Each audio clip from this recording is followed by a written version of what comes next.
Hello, everybody. My name is Ray. Welcome to the Evangelical Dark Web. Today we have a bit of a follow-up to one of the last live streams that I did, specifically as it related to the Frankfurt Declaration. And we have a special guest with us today, Lloyd, who's one of the authors of the Frankfurt Declaration.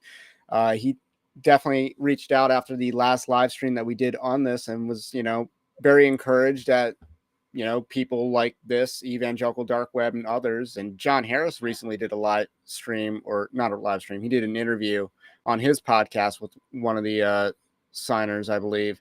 So we're just trying to get the word out there because this is a pretty unique time in Christian history.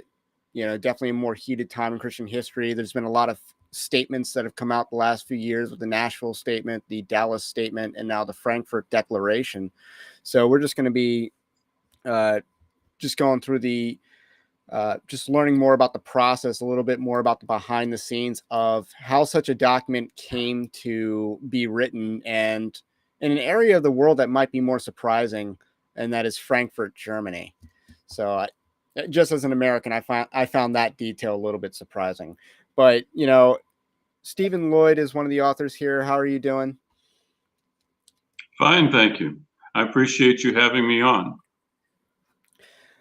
And just so we're clear, this is a live stream, so live chat is welcome. I'm not sure how much we're going to go to chat questions, but if you have a chat question that's not one of the questions that I have prepared, feel free to ask it. Otherwise, one of the things that you pointed out to me was that you are a missionary in France, but one of the only American who wrote the Frankfurt Declaration. So just kind of describe how you became a missionary in France. Well, I felt called to full-time Christian service when I was in high school. And while I was in college, I had an opportunity to come to France as a summer missionary. And through that experience, I sensed that God was calling me to be a missionary. But at the end of that summer, I prayed and said, Lord, I'm willing to go anywhere you want, but please don't send me back to France. And of course, God has a sense of humor, and this is where we wound up being. But my concern about coming back was just because France is a very difficult place. It has been called the graveyard of missionaries. It is one of the top countries for people who come as missionaries and then go home discouraged, not to come back. But God did open the door and led us to where we are. We spent 8 years in the Paris area, where I was the director of a small Bible school. We then went to Moscow, Russia for 1 year, where I helped to create a new seminary there. And then we have been here in the south of France, working in the city of Narbonne for 23 years. So that's one of my questions is there a difference between northern France and southern France as it relates to, I don't know, the receptiveness of Christianity? I'm kind of curious because I know it's not just a homogenous nation through and through. Yeah. Well, you have, in France, only about 1.6% of the population are evangelical Christians. So we are a very, very small minority. Approximately 10% of the population is Muslim. And there are two areas in France that have a higher percentage of Protestants in general and evangelicals in particular. And that would be in northeast France, the Alsace-Lorraine area, which has more of a Protestant heritage because of their ties with Germany. Okay, and then so near in the the south Flanders area? Or Yeah, Fleming and area? then in the south of France, Strasbourg and around there. And so then in the south of France, where you had a lot of the French Huguenots lived. What exactly is their history that you would reference that in relation to like Protestantism or France? Yeah, the French Huguenots were basically Calvinists. It was the Reformed Church John Calvin, of course, had his main church in Geneva, but he was French. And Okay. under some of the French kings, being Protestant was made illegal. People were put in prison.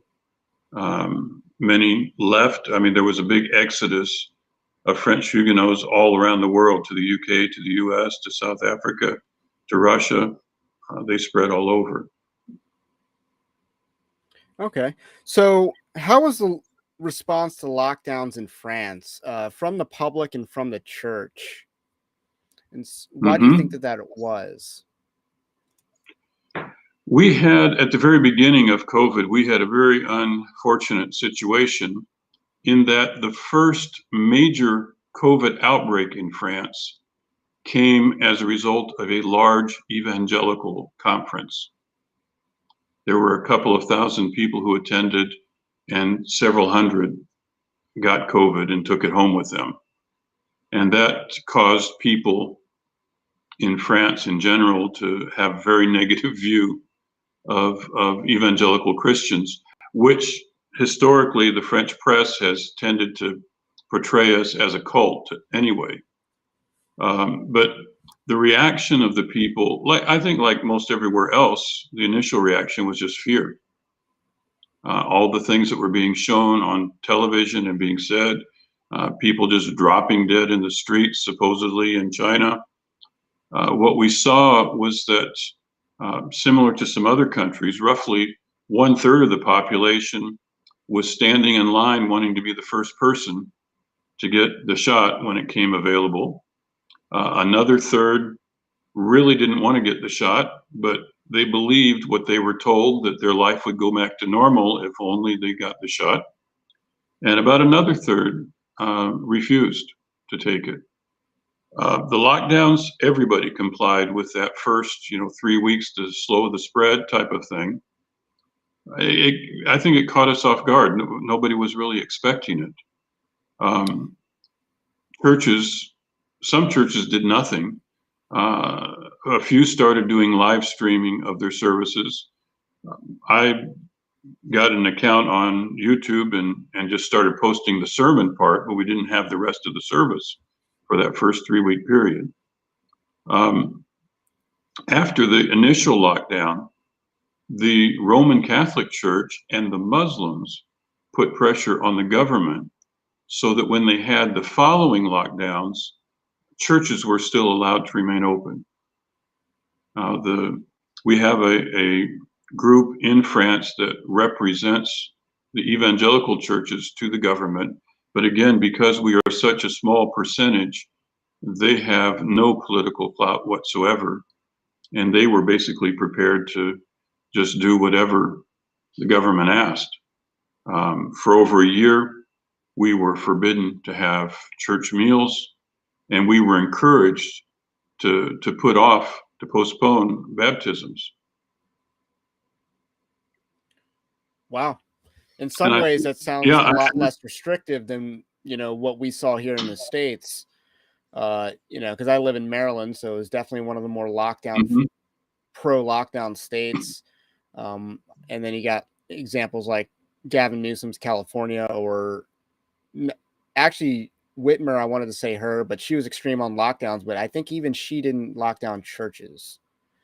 But New York, I believe, is very pro-lockdown of churches as well. So a lot of major states were actually apparently worse than that of France.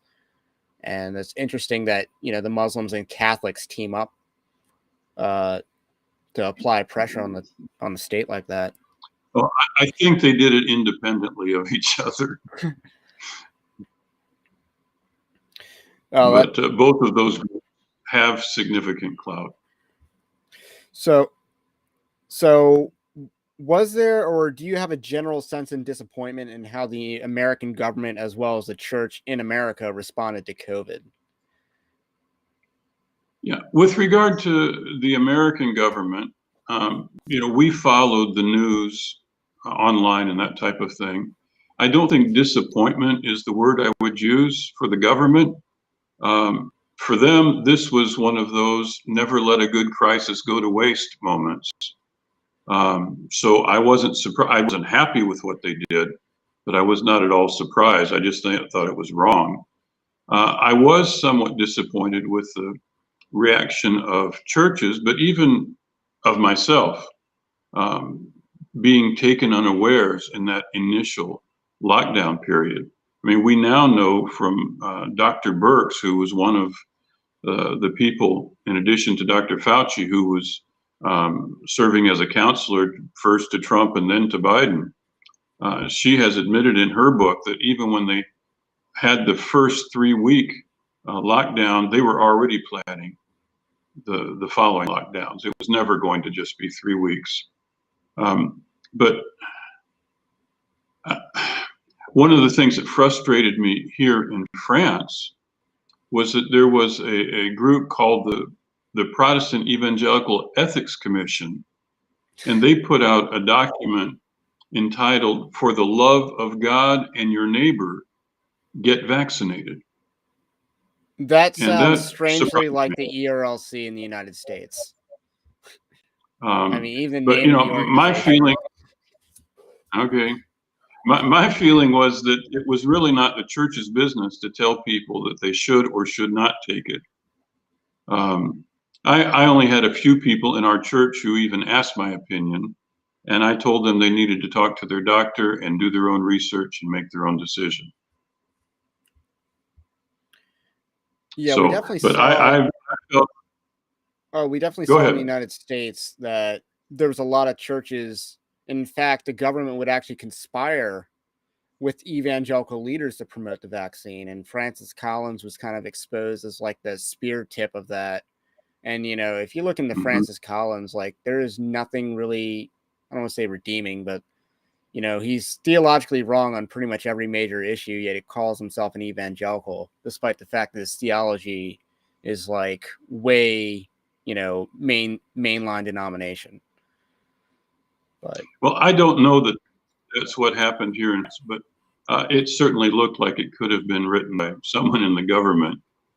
I felt strongly enough about it that even while we were working on the Frankfurt Declaration, I wrote up a response um, to this command, call to get vaccinated. And I presented the opposite side, not to discourage people from getting vaccinated, because at that point, basically everybody who intended to had already been vaccinated. We yeah, were at the point where people were starting to decide whether or not they were going to take the never-ending succession of boosters. But anyway, I put that's up on my Substack that I think you've put the link to. yes. Your Substack is linked in the description. And one of the questions I have about when France was flirting with the jab passports, how much impact did the protest that occurred in response to that have? I think it did have an impact. Now, one of the things that, well, an experience that I had early on when we came to the south of France here, there was, they had a late freeze and it affected the vineyard wine growers. And I knew a person who was in on some of the meetings with the French cabinet. And as they were talking with them about possible help, one of the cabinet ministers of the French government said to these representatives, they said that if nothing is broken, we can't give you any help. And so the people went back and told their people, and they went out and had a few riots, and then the government helped them. And I think that so often protests, or in some cases, protests are actually organized and encouraged by the governments to give them an excuse to do what they already want to do. This was not one of those cases with regard to the vaccine passports. And generally, if it's just a little bit of protest, they let people say what they want to say, and then the government goes ahead and does what it wants to do. But this went on week after week after week, and the government eventually did back off at least for the moment, on the vaccine passport. Part of that was because we had our presidential elections. And and there were plans for much of this stuff to come back after Macron was reelected. But then a short time after the presidential election, they had the elections for the Senate and for basically the French Congress. And that did not go to Macron's party. And so there is somewhat of a deadlock, and he has not been able to simply do whatever he wants to do. That's an interesting update on French politics, because again, it's hard to keep up with a system like France's. Like, I can kind of understand British Parliament. Canada's a complete mess, but it's good to know that there's more hope for French politics than British politics or even Canadian politics. Well, at least here in France, the voting is all done on paper ballots, and all votes are counted within a matter of 3 or 4 hours. That is just incredibly efficient, and we're just jealous of that here in the States for sure. But I asked that question because I was pretty interested, because America, we didn't really see a protest in response to lockdowns all that much, like certainly not when it was happening. And then we saw earlier this year that we wanted to copy the Canadian trucker convoy, but that was just a complete racket so that the people that were the leaders of that could go meet congressmen or whatever. And it was just, I would call that a LARP. The Canadian protest, I would say, was very effective, and the Australian protests were effective. I wanted to ask about France, because I feel like the French kind of protest for a living. I get a general sense about that. Yes. So, Yes. and then there's a lot of protests going on in Europe at the moment. And I'm not sure how much of an impact it has. So my next question is, time will tell.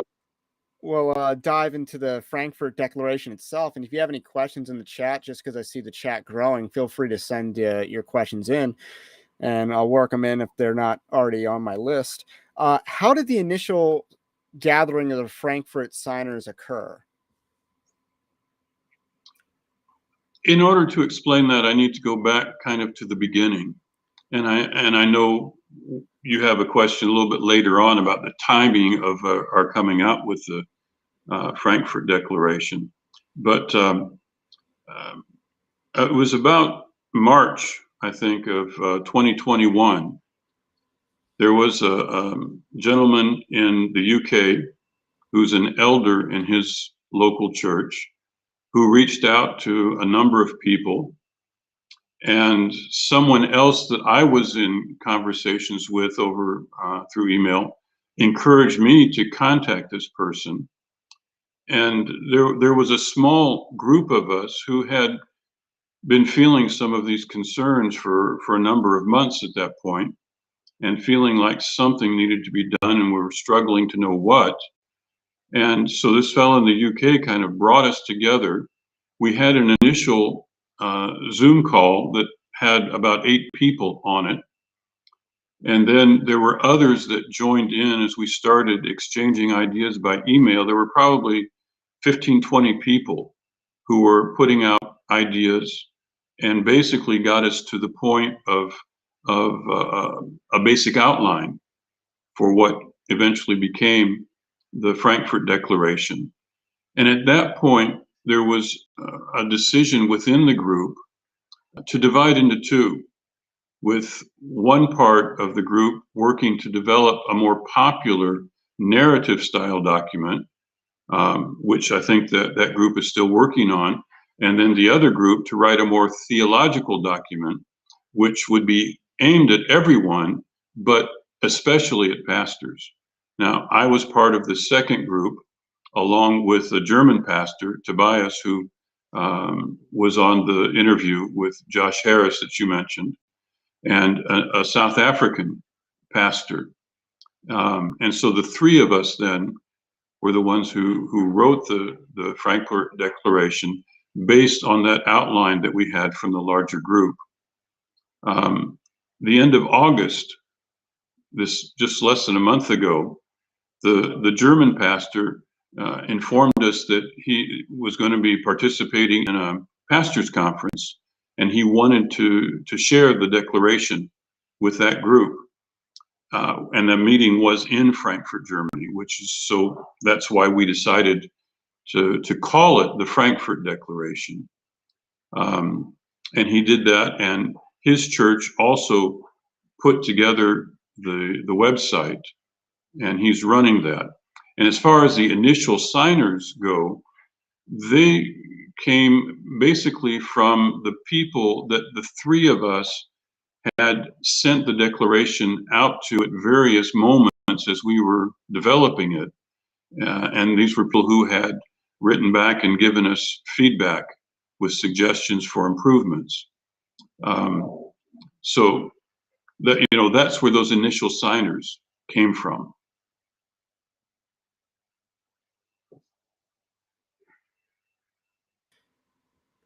So just to recap, the timeline started in March of 2021. Mm-hmm. And then the ongoing process took a year and a half, we'll round up. About a year and a half. Yeah. So that's pretty interesting. Just to know the timeline of that. And historically speaking, in Protestant tradition, we had the Magdeburg Confession, which was drafted, I believe, in response during the siege of Magdeburg, when Charles V, who at the time was the most powerful man in Europe, was outside the city limits of Magdeburg. And I forget what year that was, but was that declaration, the Confession of the Magdeburg Confession, which kind of articulated the doctrine of interposition and of sphere sovereignty, was that an inspiration for the Frankfurt Declaration? Not for me. And I reached out to the other two co-authors, and one of them said that it wasn't for him either. The third, Tobias, the German pastor who worked on this, he said that inspiration might be a little bit too strong, but he did have that and a couple of other documents in the back of his mind as we were working on this. Okay. I mean, it's a heavily Lutheran confession, so it calls Credo Baptists like heretics and stuff like that. But other than that, it's actually pretty good on the specific issues that it's trying to address. But okay. I just wanted to know, because it's a little remembered document from the 16th century. So was there any disagreement or lack of unity in articles to put in the statement? I think it would be fair to say that all three of us were amazed at the unity that God gave us as we prepared the declaration. There was a lot of discussion about what should or should not be included. And at certain points and for certain parts, each one of us had our own preferred wording for some of the ideas that we were wanting to communicate. But I don't think there was any dissension at any time. It's in a sense, it's nice to have an odd number working on something, because if you absolutely have to, you can have a vote and you can reach a conclusion. But we never had to do that. We discussed a lot, and I don't even know how to explain it, but at the end of each discussion session, things just seemed to fall into place, and there was general agreement on what direction to go.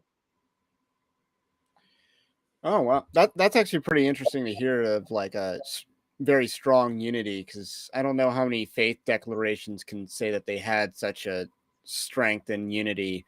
But perhaps that's because, the like-minded believers who saw that this was a major issue kind of joined together and pulled their heads together to iron sharpen iron, create something, succinct and meaningful to tackle an issue. And, because of subject matter interest, I guess that can lead to a lot of unity that, just getting the biggest names together wouldn't. Along those lines, you're right.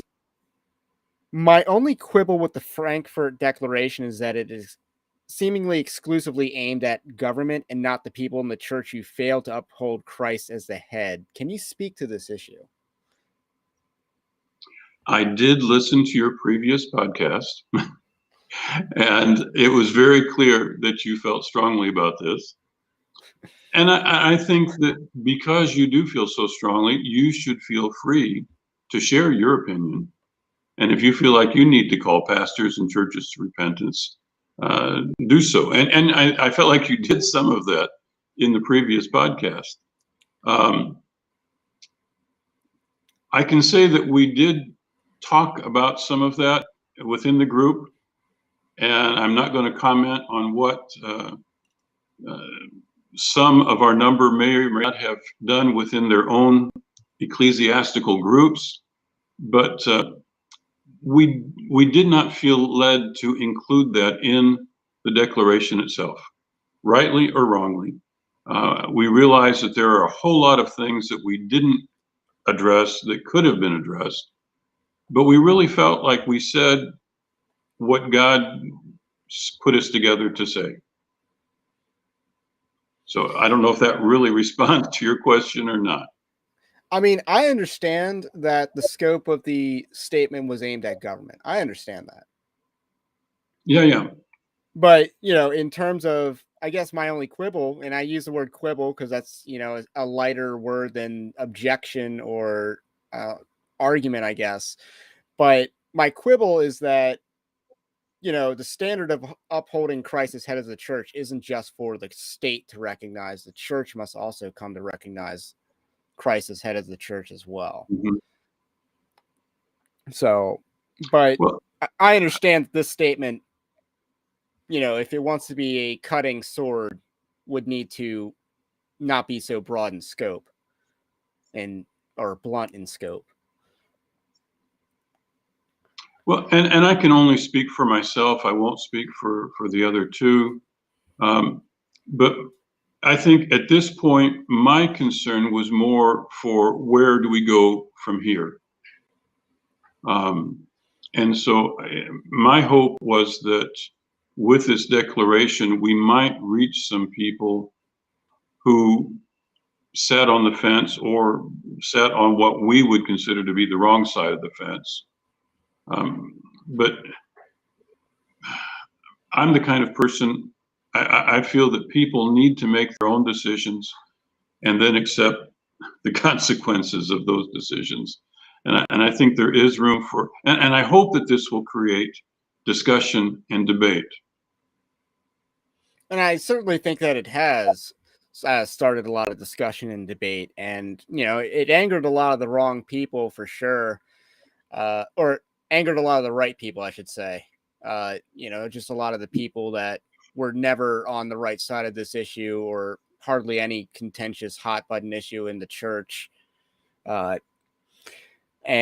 I think, and I guess the next question I have was about the people who did sign the declaration. I noticed that pretty much all the signers are, to my knowledge, Reformed. If someone's not Reformed, my bad, I don't know. But how intentional was this?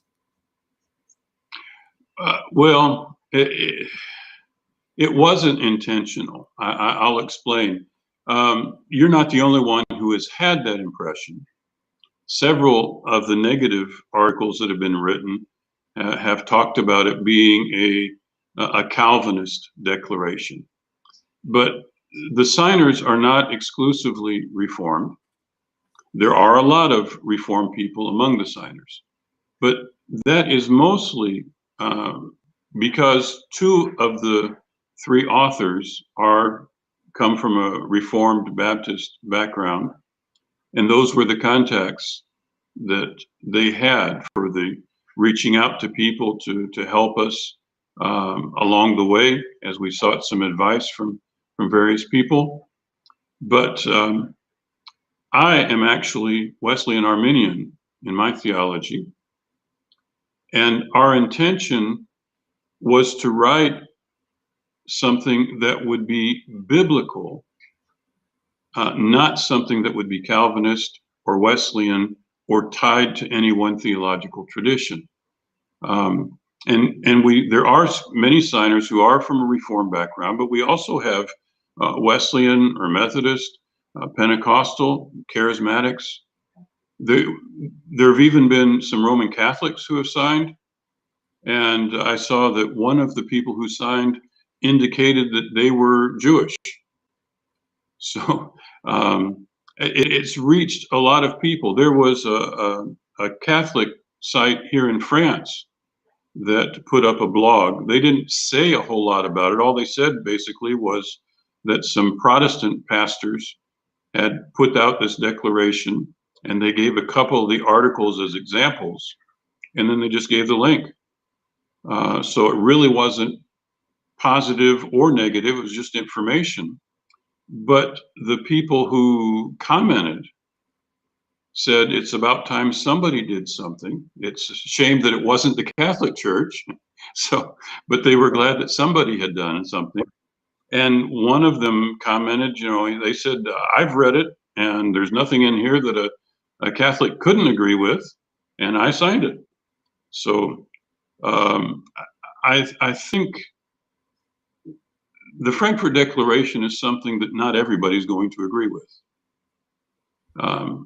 But I think that there are people out there from all different theological backgrounds who will find it to be biblical and well-reasoned. And those are the people that we're trying to reach, as well as those who are open to considering and discussing. Yeah, I mean, again, I noted that, I didn't have an exhaustive knowledge of all the signers because we went through the signers almost exhaustively during the live streams. Like, I don't really know a lot of these people, but the people that I did know were pretty much all Reformed, which made me just wonder that question. Right. And it's interesting to note that despite the name ID of the Reformed signers being a lot more widely known, it wasn't actually the perception based off the high profile signers wasn't actually the reality of the declaration itself. And I would further agree with you that it is not exclusively, a Calvinist document by any stretch of the imagination. I think it's fairly ecumenical, because it's proclaiming something rather basic in a positive sense. It's claiming something fairly basic and agreeable for Christian tradition. So along those lines, this is more of a theological question, I guess. But why do you think that denominations like Calvary Chapel and men like Sean Foyt did more to proclaim Christ as head of the church, while those with a more robust theology did not?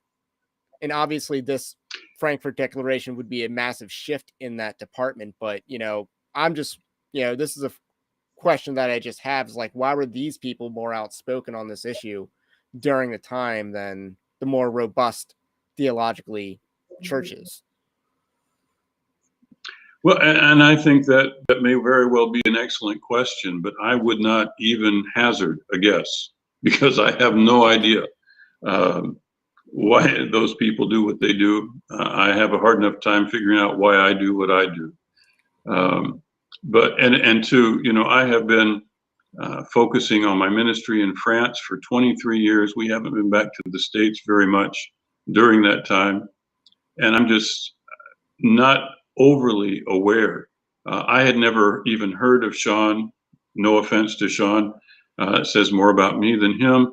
And while I have heard of Calvary Chapel, it's kind of outside of theological circles. So I'm afraid I can't help you with that question. Do you ever get the sense that, just as a follow-up, that, maybe more academically minded people might be slower to act, or maybe that has something to do with it? I have tried to think about that in a general sense, but not just for America, for France and for around the world. And I think it comes down more to the fact that as American, as European Christians, we do have a high regard for the authorities that God has, the government authorities that God has put in place. And that is biblical. I think where all of us have been weak, or all of us, were myself and many others. I can't say that it's everybody, but I don't think that we had really thought through sufficiently the exclusions, the exceptions to that rule, found in Scripture. We all are familiar with the give to Caesar what is Caesar's and give to God what is God's.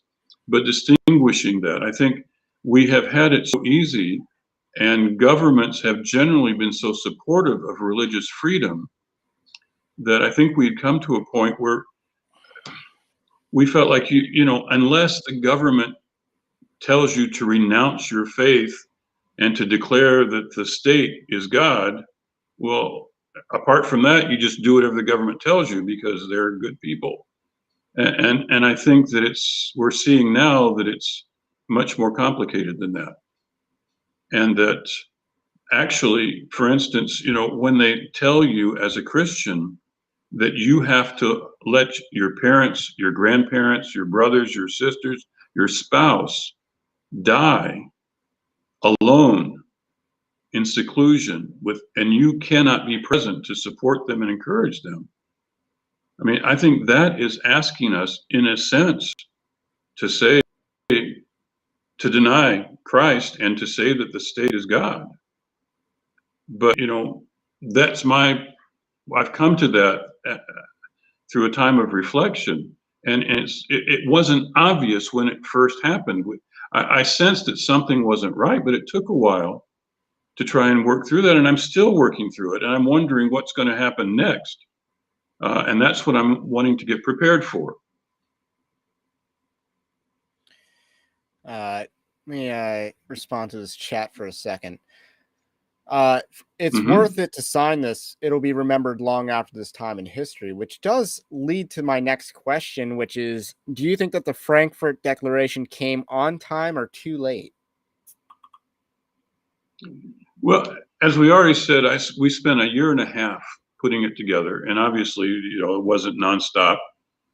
We had a lot of other things going with our responsibilities with our local churches and things. But you may be surprised to hear me saying this, since I've just told you that I'm Wesleyan Arminian, but I do believe that God, in his sovereignty, has caused the declaration to come out at just the right time. We will have to wait and see what God chooses to do with it. But I think it is the right time. So I thought about this question as well, and while I do think that most of COVID is over, I don't think it's completely over. We're going to see what people try to do this winter, but in the grand scheme of Christian history, how many times has it taken, let's call it 2.5 years, to respond to a major theological concern? You cannot say that about you can't say that about the Nashville statement. They waited until after the Supreme Court ruled on gay marriage to issue that.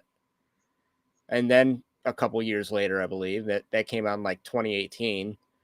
And then the Dallas statement on social justice and the gospel, that came out at least, I don't know, maybe you could argue it came out 30 years after the fact. Certainly at least 10 years after the fact that this was an issue in the church. And I feel like there's another statement, like the Chicago statement, if we want to go back a couple decades, that wasn't exactly right when the issue of modernism was just starting out into the church. So in my grand scheme of Christian history, obviously we can go even further and further back, and you'll probably see that because of the way travel worked, things took longer to address. How long did it take to address Arianism in the church? So in the grand scheme of things, I think this was actually pretty quick.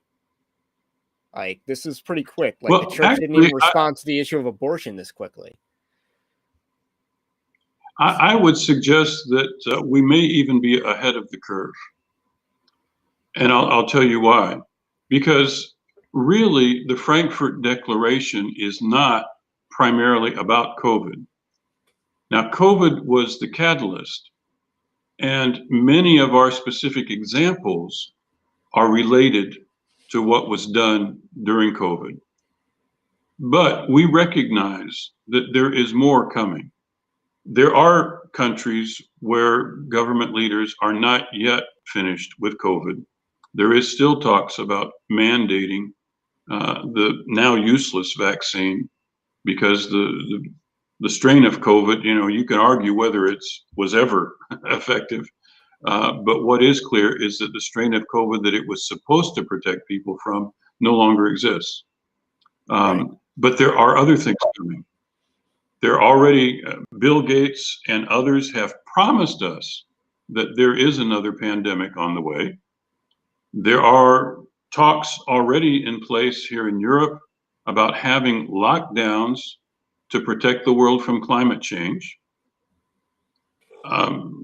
There are talks, the European Union still wants to have European-wide vaccine passports or digital identities. There's a lot more coming, and we need to prepare for that. And that's why I feel that churches that were caught off guard, I mean, some people responded at a local level fairly quickly, but so many people are still laboring under the opinion that the government really didn't know what it was talking about, and that this was all about health and the common good and all of that sort of thing, while some of the rest of us are convinced that it was never about health. It was always about control. And I would say that was obvious from the beginning. Like, I followed the issue, way back to January, February of 2020. I was kind of like keeping a pulse on what's going on in this city called Wuhan, China. And then you kind of learn it's like, well, no, they didn't have the evidence to justify their actions at the time. They just used fear. And that, and perhaps people also have like a doomsday eschatology, but I saw this as a religious movement early on because this was an eschatology that had a creation myth, so to speak, of the bats and stuff in the wet markets. And then they had a works-based salvation to save you from this doomsday, which was all the lockdowns and mandates and jabbing and masking and all that other stuff. So, and then of course they had their high priest. So it really just, trickles down into a religion quite nicely in terms of comparison. And the way that people and the way that people just devoted themselves to this, it gave them a purpose in life, and they felt so self-righteous in that, which is why I kind of feel more strongly about, the people are the problem as well as the government. To go back to the earlier quibble, like that's part of the reasons because, in America, there's a lot of talk about, suicide rates increasing, but overall the suicide rates actually dropped. And that drop was made up in adult white, I believe, I want to say women, but it was adult white people. Like every other group went up like double digits in percentage, but it was like adult white people. So your proverbial Karen felt purpose in life by masking up and locking down. They felt like a good purpose or a good person and stuff. And that's my hypothesis about why this demographic decreased in suicide rate while the other ones increased double digit. So that's just a hypothesis of religious fervor. Well, I think that one of the best books to help people understand what was really going on and what is still going on is the third book of C.S. Lewis's space trilogy, That Hideous Strength. And it shows government tyranny, but it also shows the spiritual battles that are behind it. All right. And I want to issue a last call if you're in the chat for questions, because I'm running out of my own questions. So if you want to send a question, you have a question, feel free to send it in right now. So, what sort of impact do you think the Frankfurt Declaration will have going forward? You made reference to the fact that you think that it's ahead of the curve. So, what do you think it'll have going forward?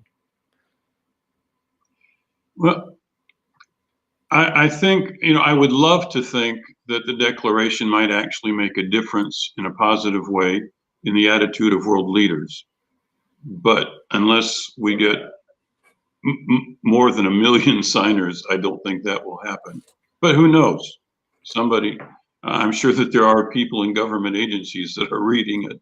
But realistically, I think that it has the possibility of having a twofold impact within the Christian community.